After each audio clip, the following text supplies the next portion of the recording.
Hey guys, what's up? I wanted to make a quick video on Wuthering Heights because I just watched someone do a review on it and I felt like some people are feeling it and some people are not, and I wanted to put my opinion out there because I thought the movie was a masterpiece.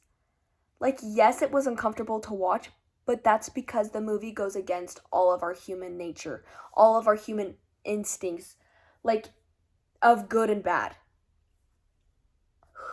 I like keeping please stay with me because I'm just having such a hard time right now articulating what I need to say, and I don't know why.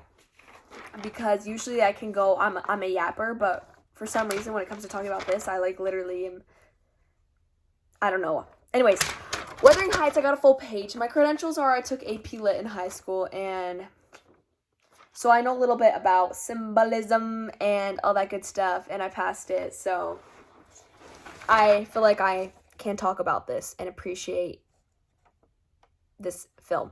Anyways, to begin, here's the notes. I think it's so funny. This whole movie was foreshadowing. It literally tells you the plot. I think I'm gonna die in this house, bro. First of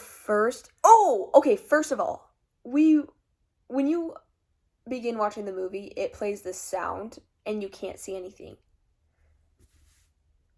That settles you right into the groove of being uncomfortable and not knowing what to expect. That was the one thing that really like, ooh, this is gonna be good, because this movie is about misconception and lies. Just like we're hearing this noise when it opens up and we're like, what is that? And you can kind of guess what it is, but then when you see it, you're like, oh, that was not what I was guessing, thankfully. But oh, this is worse. This is someone going down. So that just set the scene, that set the tone for the whole movie of, oh, so this whole movie is going to be about misconception. It's going to be about lying. It's going to be about you think you know something, but you don't. Anyways, I thought it was funny how I think I'm going to die in this house foreshadowed her dying in the house, which I kind of picked up on. I was like, oh yeah, she's going to die in this house, bro. Anyways, to begin, I think the movie displays how innocent love gets corrupted by worldly things. And what I mean by that is Heathcliff and Kathy share such a bond. But here's what I will say about Kathy and Heathcliff's dynamic. And this goes, anyways, Heathcliff would die for Kathy, and Kathy would expect Heathcliff to die for her. That's my first impression of their relationship and their dynamic. Is it so giver, taker? And I'm curious as to what other people believe their dynamic to be, because that's first on what I picked up on, and that was the first uncomfortable feeling, because I felt like I saw Kathy treat Nellie, her servant, wrong, and treat Heathcliff bad. It was just but keep in mind it wasn't all like that. I don't know. It was the dynamic. And yeah. The constant moisture, that was one thing people talked about there. It makes me uncomfortable with the constant moisture. I feel like that constant moisture is there because it's supposed to create a suffocating feeling. It's supposed to make, and as viewers, think about it. When you're watching a movie and there's anything to do with water, I feel like that's one of the senses we can really relate to. If there's a fire, you can relate to the heat, but moisture, the uncomfortability of always being constantly moist like they are in the movie, and how they're walking out in the rain, you're just kind of oh, they're cold, they're probably all wrinkled all up because of the moisture and how wet they are all the time. So that's one of the things that firstly submerses you as a viewer to get into the movie, is because your senses are relating to theirs. I thought that was cool. I truly feel like there's a symbolic meaning of moisture. And Wuthering Heights, yeah, I get it. It's up in the air. It's supposed to be cloudy and all that moisture. But I also see the moisture as something that symbolizes suffocation, just like Heathcliff and Kathy are constantly suffocated by their need and their strong feelings towards each other, and they can't seem a way to live a good life that's worth living without each other. So they're suffocated by that destiny of, oh, if I can't have them, I'm gonna not live. I also think the constant fog kind of, and like I was saying, the suffocation leads to the suffocation of reality and expectations. The film is so foggy and so moist that it's kind of just a good symbolic way of showing that you can't escape it. Like, as much as you as the viewer were like, I want to see it clear, I want to see no rain, no fog, I want to see sunshine, I want to see happiness. All right, that's in our human nature. We want that good ending. But no,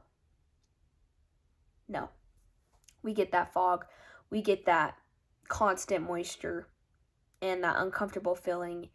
And yeah, the third thing on my list is the bright abstract sets tell the story. The Skin Room, I thought it was brilliant because yes, I've heard it's a respect to the literary piece and the description, but I also think it's so beautiful that they did a skin room, because as a viewer it makes you so uncomfortable because you're like, what the freak, a skin room? Like, that is so weird. That is so against human nature again. If you're a human and you have ethics and you have good and bad, you have good morals, this movie is supposed to make you feel uncomfortable. Because a skin room, like, what? And it was a romantic gesture. Anyways, I think it's symbolic because she literally has to live with the decisions. She can't escape her skin. She can't escape the decision she made to marry her husband instead of running after Heathcliff, or waiting for Heathcliff, which the whole miscommunication trope needs to die. Actually, it doesn't need to die, but I'm just like, bro, if there was communication on both parts, I mean, this story wouldn't exist, so I guess that's that. But, yeah, the hands all over the fireplace, like that structure, I don't know what the symbolism was there, because truly just my first instinct was that fireplace makes me visually uncomfortable as a viewer, because no one normal has fireplaces like that, I feel like. So normal, I don't know, it is like an art piece though. I don't know, it's just something that drew my attention because I was like, this makes me uncomfortable to look at. Like, the proportions, it was the small fire with the massive amounts of hands stretching out. Like, it was just uncomfortable to watch. And truly, the abnormality of the visuals are both enticing and repulsive. The whole movie, you're seeing her outfits and you're like, wow, they're so pretty, and then you're seeing some of them and you're like, wow, what? You're seeing the sets, you're seeing the architecture, you're seeing the artwork. Like, literally just all ties up to that. Be comfortable being uncomfortable while watching. And I just thought that was beautiful because that really played hand in hand. Also, what I want to say, justice for Nellie, like, yes, she has her own part she played in it, but bro, like, Kathy, bro, maybe treat her better. Maybe know that she's your mate and you guys were friends, and then you just threw her to the side. I don't know. I have this whole beef with, like, Kathy not treating Nellie right, but then Nellie also being a backstabber, but then also, like, was she? She was just doing her human nature of, like, you're not going to treat me right, so I'm going to do what I can to not let you get your happy ending because you're not letting me have mine. Like, if I was a servant, I'd be freaking mad. I'd be mad someone's living this life and I have to just sit down and be obedient. Like, I would be doing what I could to interfere without interfering. I don't know. So I honestly felt for Nellie, and I felt like people hating on Nellie, justice for Nellie, TBH, because Nellie, she was a corporate, but to what extent, I feel like. And the corruption of jealousy, revenge, and yeah, anyways. The ending, the love literally killed Kathy.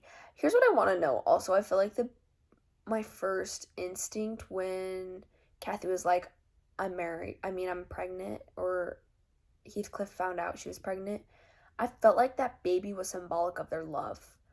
Because when their love is really strong, she's first pregnant, and then when their love dies, she miscarries and dies. I felt like that's what that was. A symbolic meaning of